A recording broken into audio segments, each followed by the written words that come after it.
Welcome to the Journey to a Million podcast. I'm your host, Christopher Walker. This podcast is about my personal journey from being $25,000 in debt to getting to $1 million of net worth by the age of 43. Follow along with my journey, implement the ideas, and let's do it together. Thanks so much for joining me. Let's get started.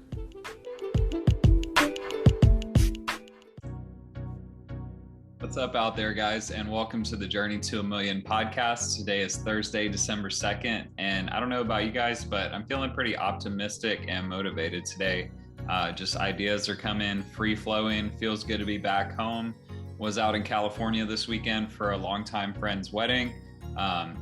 Two friends that we've known for a long time since, 2010, 2014 era. Finally got married this weekend, and that was beautiful to see, to reunite with all the friends from, festivals in the past and stuff like that. So just a lot of good memories, and seeing people that you haven't seen in years is just amazing. So good to be back and good to be settled back in. So, caught up on sleep a little bit finally. So it's been kind of a choppy week in crypto, and not much to talk about there. Bitcoin's about 57, Ethereum about 4,500, I think, maybe 47. I'm not really checking it all the time. I've seen things go up and down. I saw Elrond, one that we have some holdings in, go up to about 500. Now it's back around the 350 range. So, stuff's just going up and down, and it is what it is. I think it's been choppy, and I think long term it's going to go up. We're just kind of like, I can't really say it's going to go up or down here in the short term. So, but usually once everyone starts getting bored, like we're seeing right now, that's when something happens, and then everybody jumps back in. So just looking at our portfolio from last week to this week, we've made some gains still. And that's the funny thing about it is you always say, when in doubt, zoom out. And looking at the portfolio after last week, we were in week 12, we were at 1597.21, up 60%. And then going into this week, we're up slightly from that. Cardano is down a little bit. It went all the way down to about 150, but now it's back up at 172, which is nice. So we're at 70 Cardano, which puts us at $120.40. One Solana is back up to 237.66. Our 200 Mana is still the gem of our portfolio at 435 from where we invested at 80 cents. So we're at a 5X on that.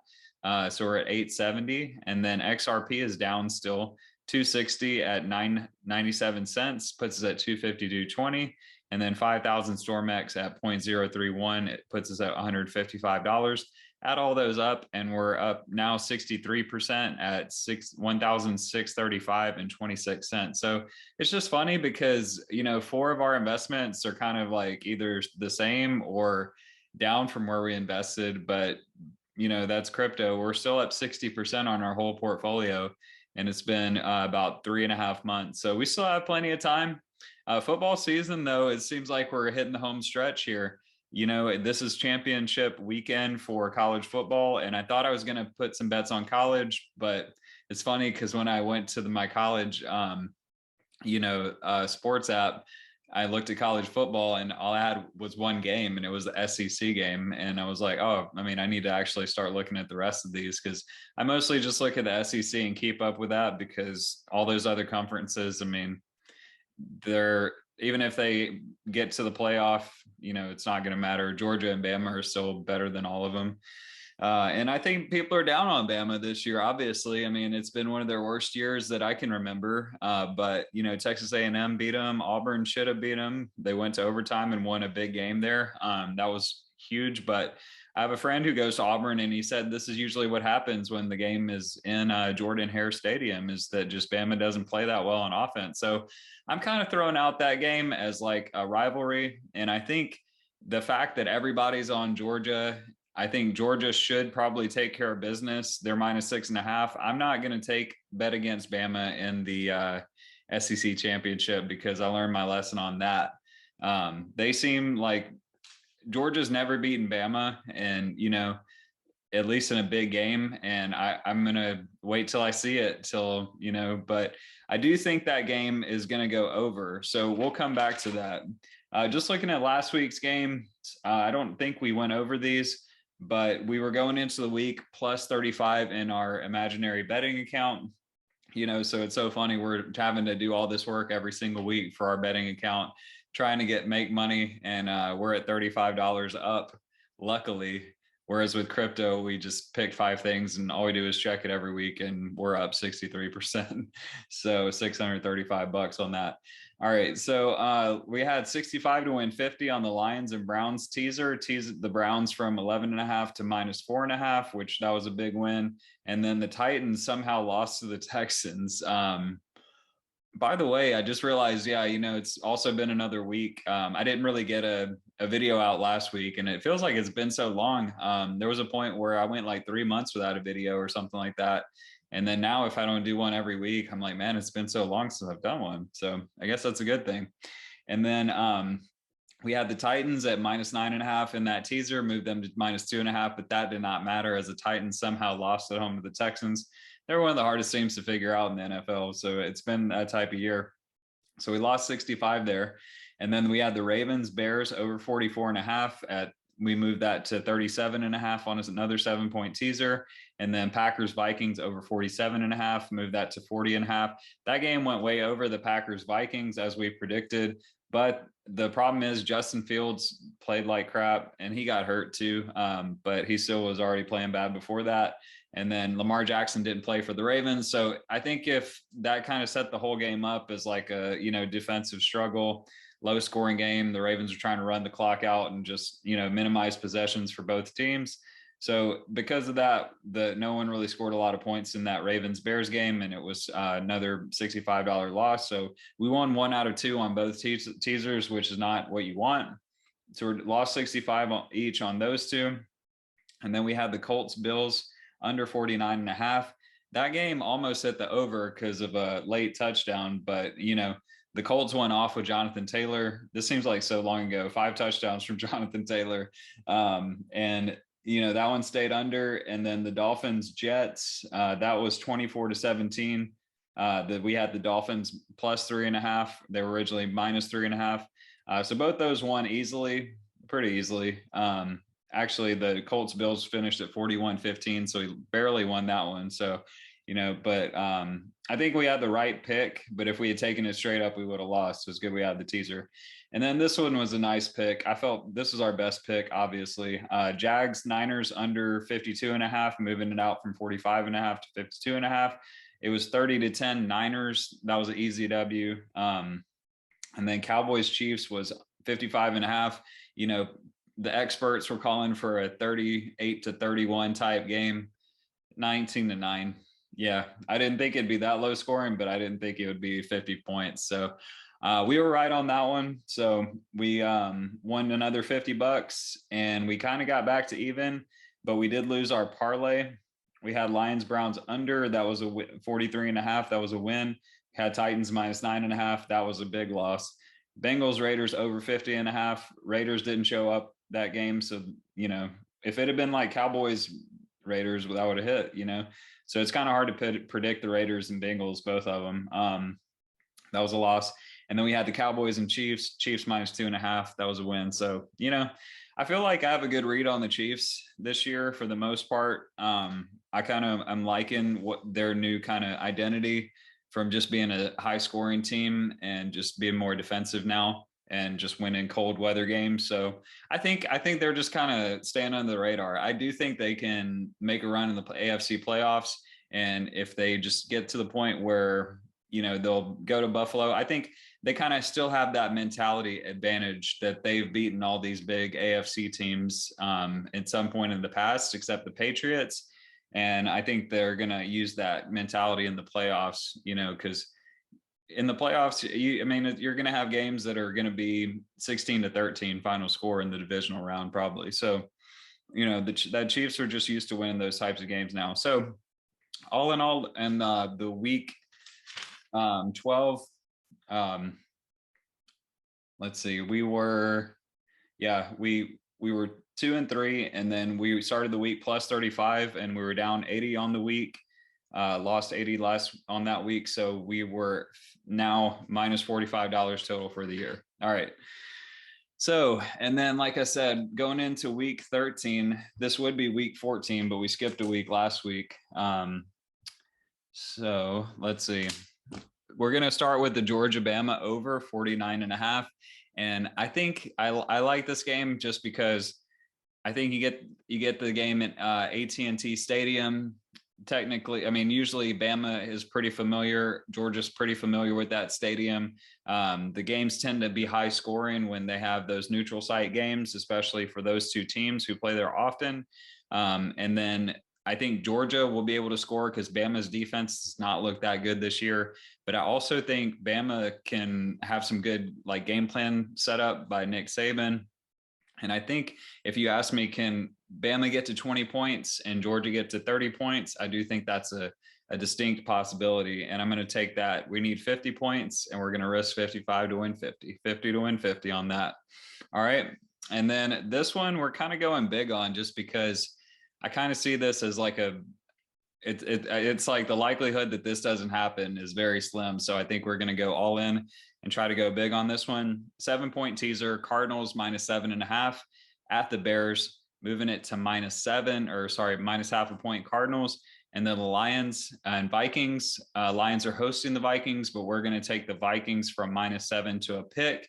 So they just need to win the game. So if you ask me, will the Cardinals beat the Bears, who Justin Fields is injured? Andy Dalton's going to play probably. But I mean, I think the Cardinals pass rush is just going to do work. I think the Cardinals might be coming off a bye week too, if I'm not mistaken. So you give me 2 weeks to prepare for a team that is like in the bottom 10 of the NFL and you're in the top 5 of NFL teams. Yeah, I think they're going to win. And then the Vikings are playing the worst team in the NFL, which, I mean, you can make an argument that's the Texans. I wouldn't fight you that hard, but Lions are definitely a bottom 3 NFL team, have not won a game this year.